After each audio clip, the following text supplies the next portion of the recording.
Hi, welcome to Adoption Now, your adoption show. I'm April Fallon. Enjoy this episode.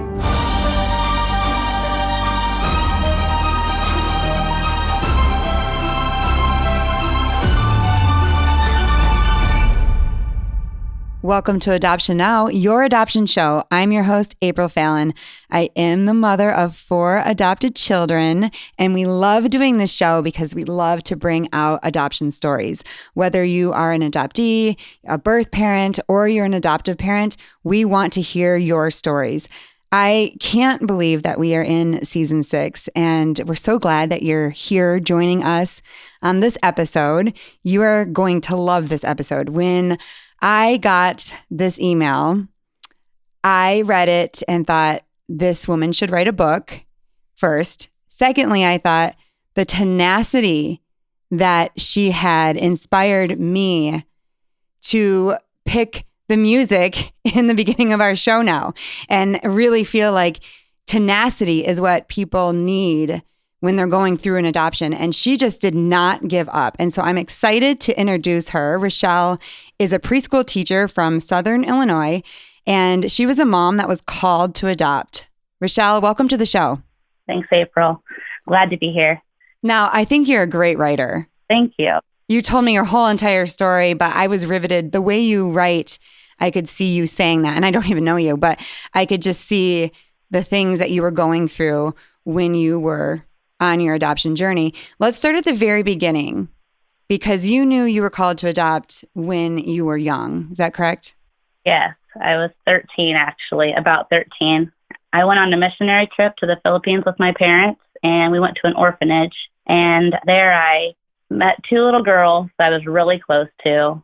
And when I left the orphanage there, I just bawled like a baby. And I'm not the type that usually cries at all, but I just bawled and bawled and bawled. And I really wanted somebody to adopt. One of them wasn't adoptable, and the other one was. And I tried to beg my parents to adopt. I had 2 little brothers at the time too, so they weren't really looking to adopt. I had a youth pastor and his wife, and they actually were struggling with infertility. So I tried to convince them to adopt this little girl, and they actually were pursuing it. And then they actually became pregnant and then decided not to. And that really broke my heart. Oh my gosh. It was me at the time, I was young and I didn't understand like why they couldn't do both, and just didn't understand. But so yeah, that was where it all started for me, was back in the Philippines. And I just knew that I wanted to adopt. And so moving forward, when I met Zach, I talked to him about adoption when we were dating and told him that was something I really wanted to do. Actually, there was a time where I just wanted to adopt and I didn't even want to have biological kids. I'll just admit it. Of course, now it's hard to say that because I have 2 biological children that I love so much. But how did he take it? Was he on board? Yeah, he was supportive of it. He wanted to have biological kids first. And so we did. We had 2 when I was pregnant with Evie. And I actually tried. There was times, it's like, oh, we don't need to adopt. I actually tried to get it out of my head a little bit. I don't know. I thought maybe I would outgrow it, I guess. And I just didn't. Anytime things would happen or a story would come up, or I'd be at a conference or something would happen and I would just start bawling. And like I said, I don't ever cry. So it's just a weird thing that would just come over me. And I was just I just know I'm supposed to adopt. Even when I was pregnant with Evie, I was bawling because I'm just I just know this is something we need to do. And we really need to look into this further. So when Evie was 2, we decided that this is the time to look into it. And we did. And I wanted to adopt in the Philippines or, across country. That's what I always thought of that I would do. But of course, I didn't know much about adoption. So when I started looking into it, I was they have a lot of rules. And, I'm not sure if this, is going to work for us, the international adoption. And I found out more about domestic adoption and just really started doing my research. I looked into a lot of agencies. And of course, when I saw the cost of some of those agencies, I was like, oh my goodness.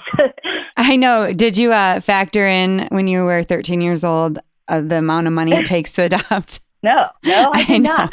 It's a big surprise. And my story is like yours as well, that I always knew I was going to adopt. And then I saw that it was $30,000. That was the first price tag, so to speak, that I looked at because I wanted to go to Kazakhstan.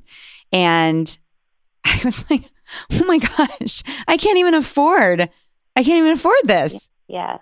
And then, of course, with some agencies, they have price differences on different races and stuff like that. And of course, we were open to any race. That wasn't an issue for us. But still, the cost was significant. And so we decided to talk to some people around us. And we decided that looking into a smaller agency would cut our cost in about half. We decided to try that route out. So we went with some smaller agencies around us, and that people that I had known had some good luck there, and they adopted and had success stories. So we tried that out, and that's pretty much where our story began with the adoption journey. And that was all the way back in 2016 is when we first met with our attorney, and then 2017 is when we actually were home study approved. Did people say to you, why are you doing this? You can have children. Yes, but the people that knew me, the people that were close to me, they knew that this was always on my heart, so they didn't really ask. Those questions about why are you doing this actually came a lot more later in our journey. Right. But so with our first match, it came pretty quickly, and it was up north a little from us, and we met the girl. She was African American. And so that was my first experience. Like, I'll be honest, in our town, there's not a lot of, we're mostly all white, but that, I wanted to, we always go back and forth with, is that's what's best for the child to have, mostly a white environment and things like that. But for me, I was like, I know love is a big thing. And, you could go back and debate so many things in that area. Mm-hmm. But for us, it was like, we're going to let God lead us where he wants us to be. So we went to it. She chose us out of 3 other couples. And I had meetings with her. I met with her like probably 3 other times, we went out for supper. I went to the ultrasound and all that. But then there started being like red flags, and they were small at first. And I started telling my attorney, but every time I told my attorney, she would talk with her and it all would check out. But then my attorney came back to me and said, hey, I just found out that because we were paying the birth mother expenses. And at first she was like, it's only going to be this much. And we're like, okay, we can handle that. But then it kept raising each month. She's like, oh, I need this. Or oh, I need this. Oh, I need this. And of course, we weren't going to be like, no, we wanted to help her out. But at the same time, it was strapping us. Mm-hmm. We weren't fully developed in our jobs, and, we're young, and for us, you're kind of like living paycheck to paycheck. So it was just hard for us to pay for all of our utilities and then also be paying for the birth mother's things as well. And especially when she kept raising the price on us. And then we found out that we were paying for her rent, and that rent was actually going to a friend and not an actual landlord. And that was our big red flag that we're like, okay. The money was going to a friend? What do you mean? One of her friends. And was the friend giving her then the money? I'm guessing so, yes. Or they were splitting it. Did you ask her? So my attorney did. And then she actually produced documents that looked legit, but they were fake. They were fake documents proving that she was the landlord. They weren't real.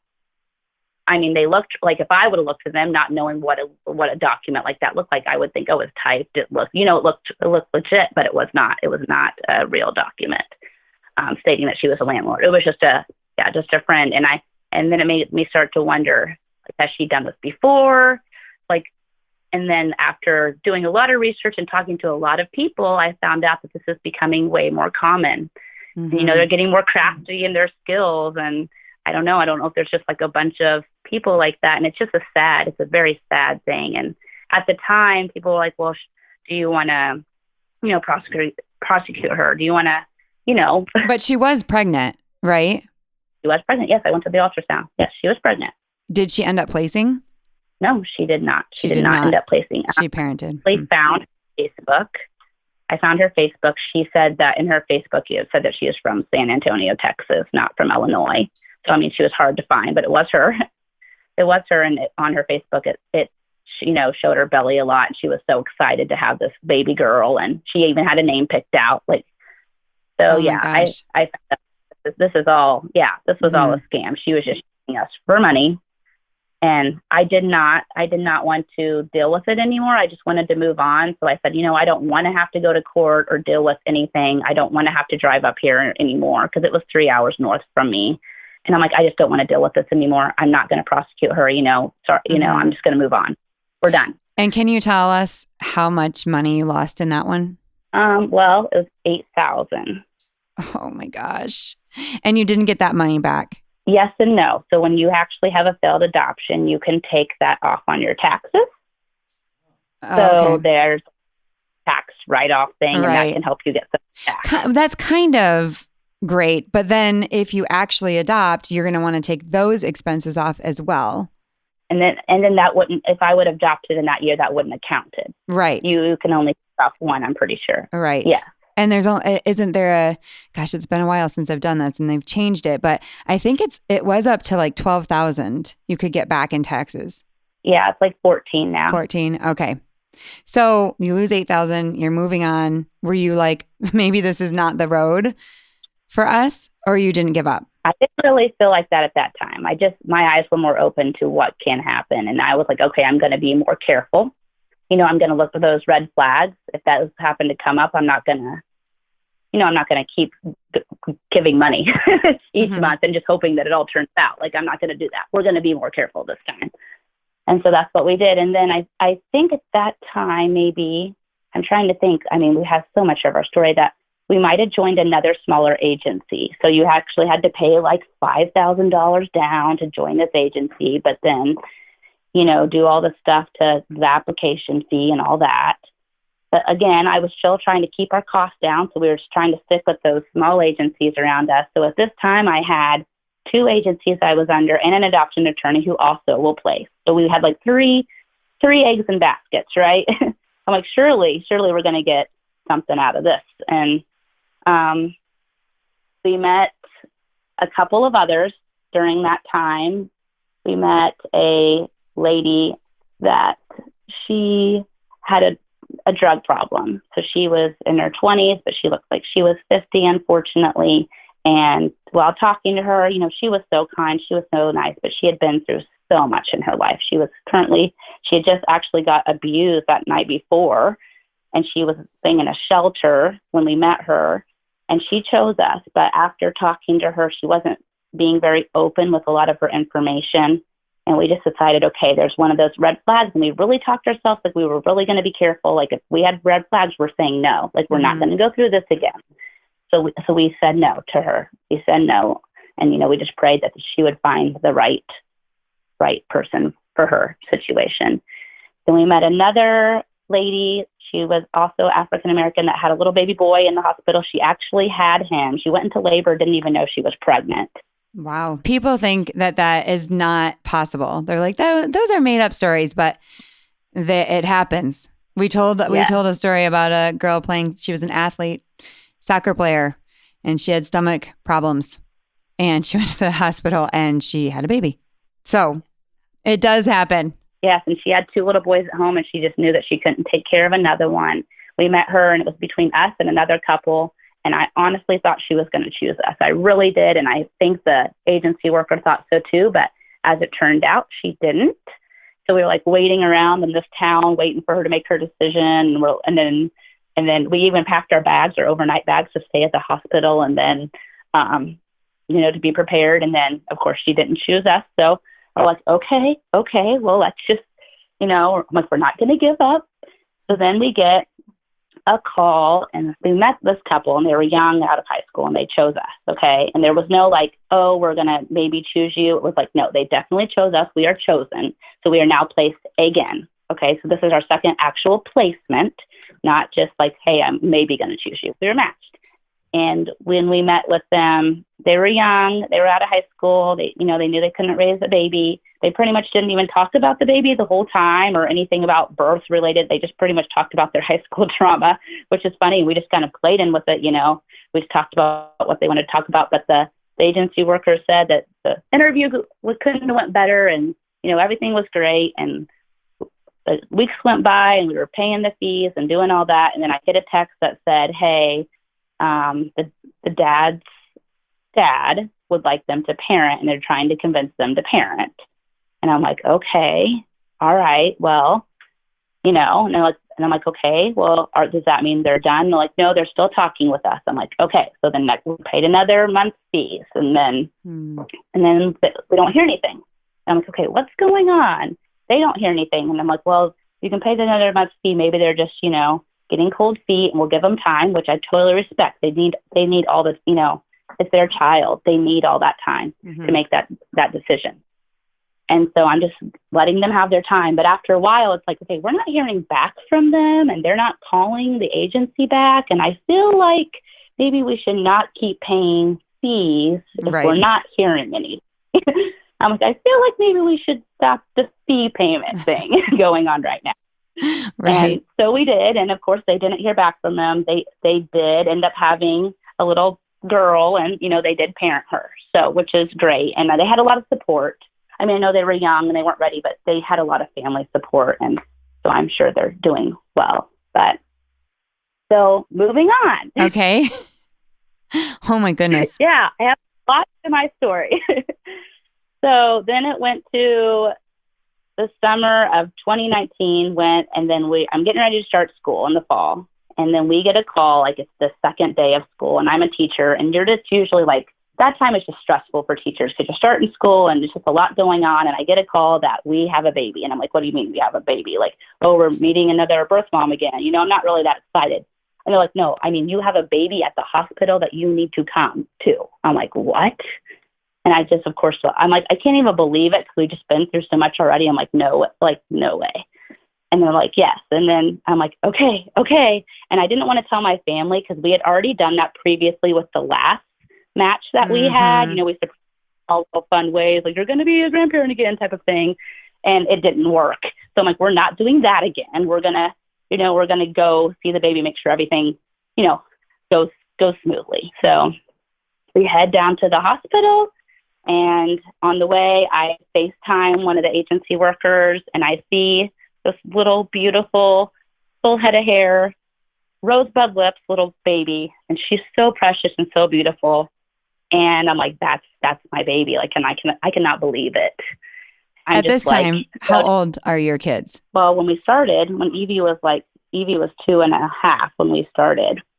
And then, because when Evie was so little, I actually thought when we started our adoption journey, I thought, oh no, I'm so scared that Evie's going to still be in diapers and I'm going to get another baby and I'm going to have 2 babies in diapers. And then Evie's actually so old when we finally, you know, she's 7 now. But in 2019, she wasn't a baby, or she was still in diapers?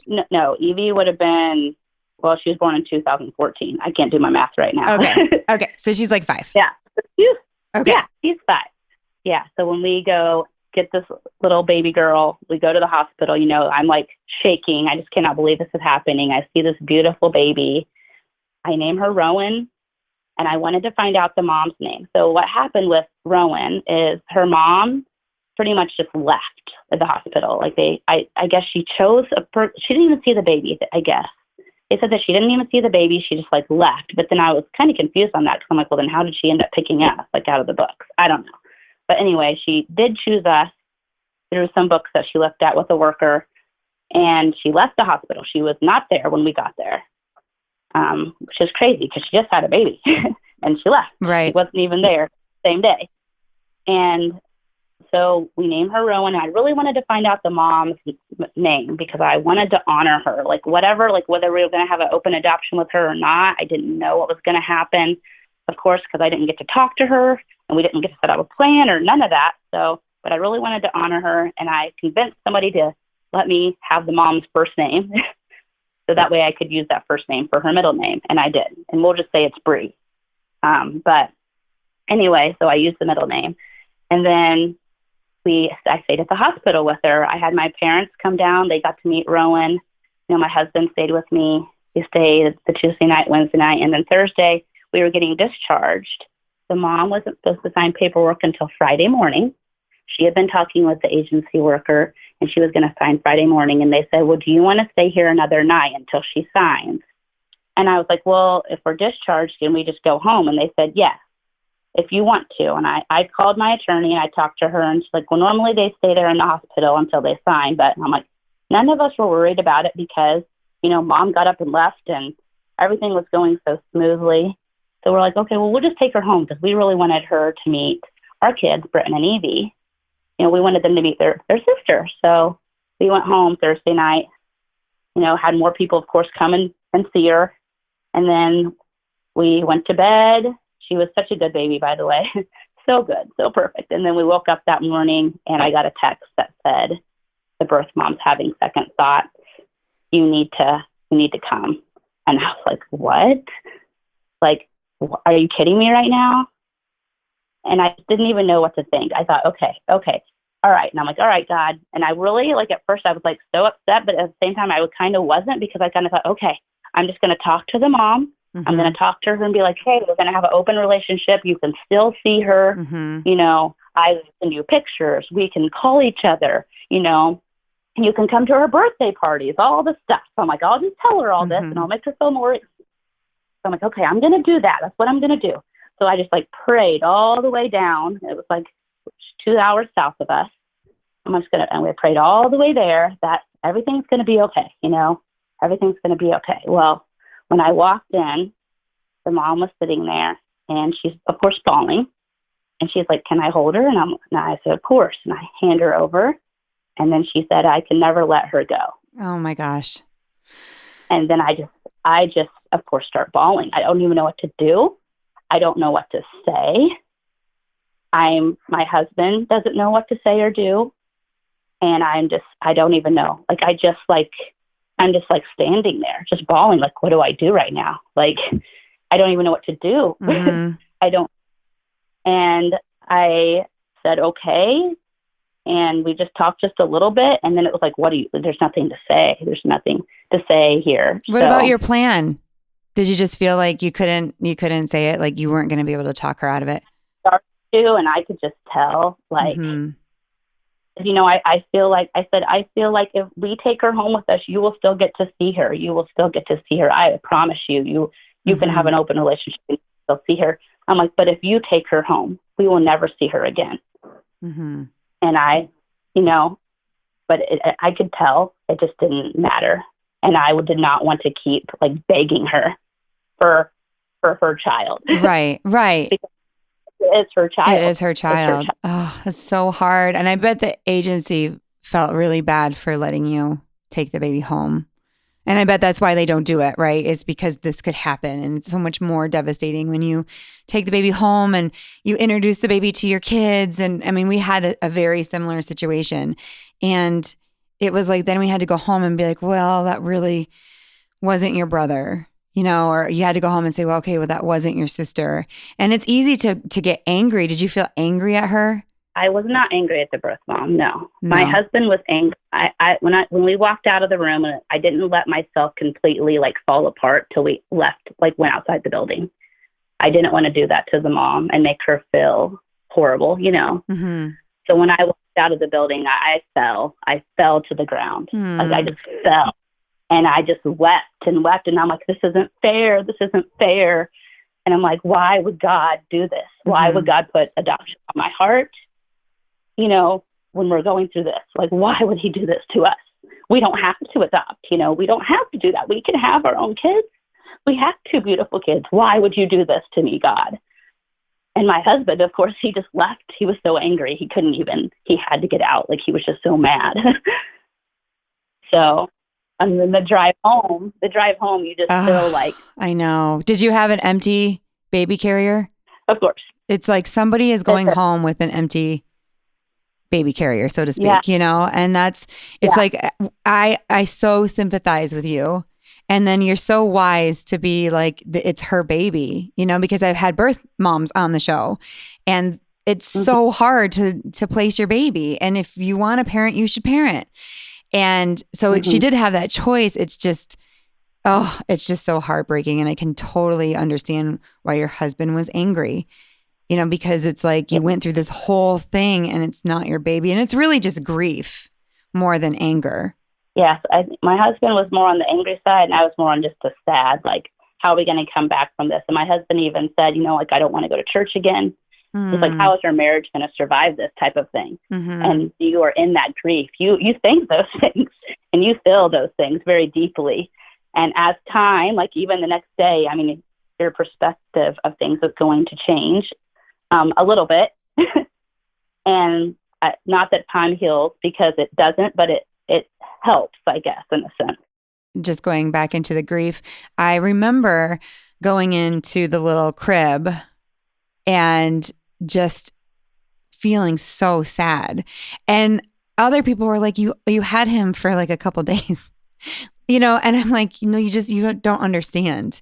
We waited, we walked through this, we brought the baby home, we celebrated, this was it. And now there's no baby. There's empty baby carriage. There's an empty room. It was a loss. And I think people didn't really allow me to grieve that because it wasn't, you didn't have them for a long time, but it is a loss. It is devastating. Very much so. So we actually got out of town because we didn't want to face a small town and everybody's talking. I mean, I hadn't put the book, but you tell a few family members, it was already out. Everybody knew that we had a baby, and now we don't have a baby. And how are you going to tell people that?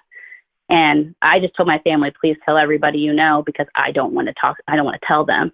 Mm-hmm. And of course, that message doesn't get relayed to everybody because, like that weekend, we actually went to my niece's birthday party, and I was standing by her stroller, and somebody walks up to me and says, "Can I see your baby?" And I'm like, "What baby?" And they didn't realize that we didn't have the baby. And that wasn't your stroller. That was not my stroller. But anyway, this is a big thing. So when we went out of town, I decided to help. To help my grief, I was going to message the mother and just say, "Hey, you are Rowan's mom. I do not have any ill feelings towards you. You need her and she needs you." And I don't even remember what I all said in that. I mean, I have it. I have it somewhere. I kept it, but I don't remember what I all said in that text. But I just, wanted to encourage her. And she actually told me that she kept the name Rowan for her. Aww. And she did. Yeah. That is so cool. I mean, you were part of this baby's life, and even for a second, and you got to name this forever name to this child. That's so amazing, even though it's so sad. It's like, I'm so glad you texted her too. We once had a parent change their mind. Well, we've had a couple, but I remember thinking the same thing. I'd been through a lot at that point, and I texted her because I wanted her to know that I supported her. Even though I was devastated, I was happy that she was choosing to parent and that she wanted to keep the baby. And then, it worked out, but and she called me later and we adopted the next baby. But I don't know that if I had not sent that we'd have that connection. And so I just think it's cool that, you connected and found that piece of information out, and extending that sort of like olive branch or just this kindness and grace, even through pain, is remarkable. And it's for your good. Mm-hmm. Yeah. So at that point, I was like, everybody kept saying, "You need to take a break. You need to take a break." And they had said that before, but at this point, I'm like, okay, maybe we should take a break and really think about what we want to do next. And just really pray about where God wants us to be, because this does not feel like it's it. Mm-hmm. But I mean, there was part of me that was like, honestly, and I think this so much, that I'm thankful that we were chosen with the first one that was a scam, and the second one, and then of course with the third one that we lost Rowan. I'm thankful that we were chosen because we have 2 biological children.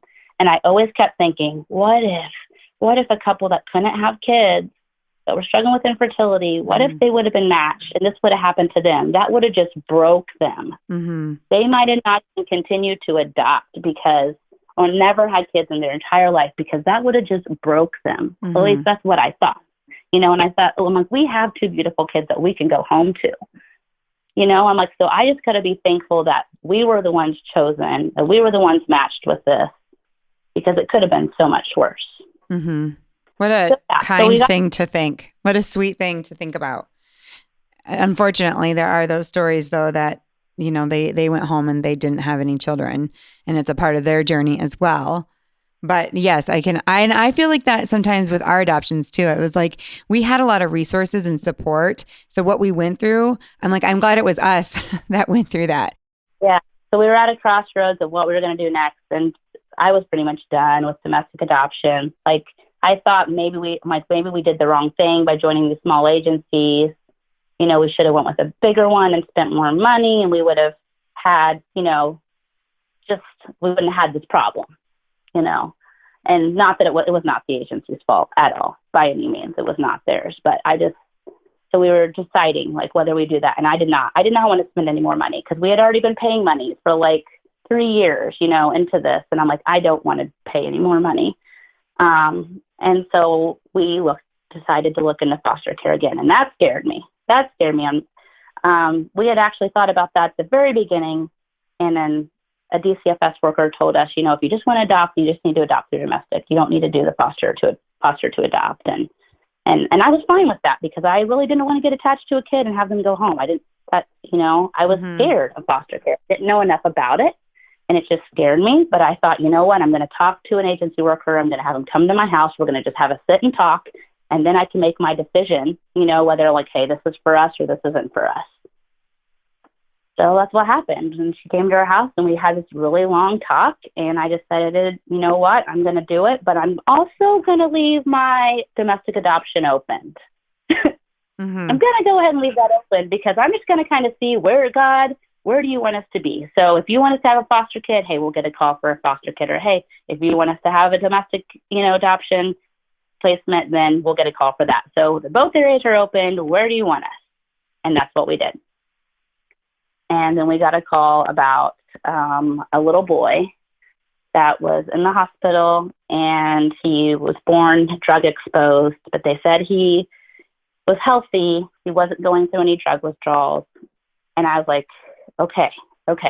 And I didn't really think like, this is my child. Like, I wasn't thinking that, but I just thought, you know what? My mom said that she would help me. I'm like, okay, this is what foster care is all about. So that's what we're going to do. We're going to go help this little boy. So that's what we did. We went and picked him up and we brought him home, and then he started having drug withdrawals, unfortunately. And of course, that was kind of scary, because they said he wasn't, and then he started to, and he started shaking and things. And I'm like, oh my goodness, I don't know if I can handle this, because I'm not knowledgeable enough what to do in these circumstances. And well, we only ended up having him 3 weeks. Actually, he ended up going to a family member. When we got the call about him, they said there was no good family member. And that's why I'm like, okay, we're going to take him, because there's nowhere for him to go. But we had him for 3 weeks, and then he went to a family member. So, were you devastated, or were you prepared? I wasn't. I was a little hesitant. I didn't really want him to go to the family members, because I hadn't heard good things about the family. So I was worried for his safety. So I was a little bit shocked that was happening. But I was able to get that lady's number and text her, and she texted me and sent me pictures. And that really, I feel like that always helps. So like the openness in some ways for me, just knowing that they're okay, that is always helpful to me. Yeah. To know. So, but yeah, so I was just worried about his safety, but then he ended up leaving that home, and there was a whole court ordeal, and I don't even know. But anyway, so there, you know, a few months passed, and then we get another call. That was the beginning of the school year. And then in like November, we get another call. And I was actually out with one of my best friends, who was one of my adoption supporters. I feel like I have friends, but I feel like there's only a few that actually supported my adoption, because, you know, after we went through so much, the support kept getting less and less. Mostly because people just didn't understand why we kept pursuing it after we've been through so much, and why we couldn't just be happy with Britton and Evie. And I'm like, it's not that I'm not happy with Britton and Evie. You know, I love my kids, but I feel like I'm called. Like every time I try to be like, I'm not going to adopt, like something, it would not leave my heart. And so that's why we were still in it. Oh my goodness. So then we get to this little girl, and we foster her for 6 months, and she's awesome, and we love her. And then she's never met her dad in her entire life, but actually her dad is who ends up getting her to the court. And it's really hard, because she never even knew him her whole first year. But she went with him, and she is safe, and she is safe. She's loved. She's cared for. And I can't be upset about that, even though we loved her so much. And, we would have kept her forever. We would have, but it just wasn't meant to be. So then a year passes, and then we get another call, and then we end up with our baby girl, Brooklyn. And she became our forever child. Oh my goodness. How long into it did you know you were keeping Brooklyn? We got her in right around school time again, right around the beginning of school again. And we knew, and the parents told us around Christmas time that they were thinking about letting us, adopt her because they were young and they thought that we were what's best for her. And then in March, they actually signed.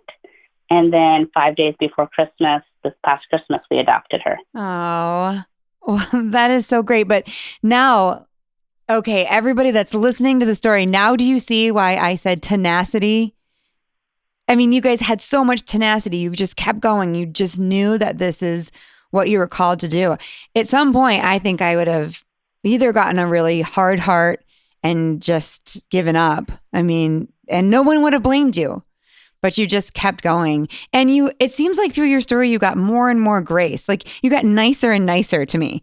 You would think that you would stop reaching out or stop, I don't know, trying, and you didn't. It seemed like you made a change from I'm passionate, I want to do this, to just, I always struggle with this word. Is it tougher or grittier? But just stronger, I guess. And in your strength, you also became more gracious. I mean, do you see that change? Yes. And I mean, we are very supportive of Brooklyn's birth parents. We have a very open relationship. We text several times a week, and we have a very good relationship. And Brooklyn has a little brother now, and we're supportive of the mom parenting him. And, we've met him, and we try to give them clothes and help them out whenever they need it. And I don't know, I never knew my journey would look like this. Even with foster care, I never knew. But having Brooklyn, now that she just feels like, she's my daughter. Right. And she's mine. I can say that she's mine. She's, she has our last name now, and it's the 5 years of all that. It's all worth it. All the roller coaster. It was so worth it. That's why I love this show, because at the end, everyone says, it's worth it. It's worth it. And people need to hear that. Listen, if you're right in the middle of a struggle, or maybe you've just had a failed adoption and you just feel very discouraged, let Richelle's story speak to you, because she didn't give up. And at the end, she can say it was worth it. Can your husband say that too? Absolutely, because he loves the baby. And, your kids made it through. Yeah, he said we should have just done foster care from the beginning.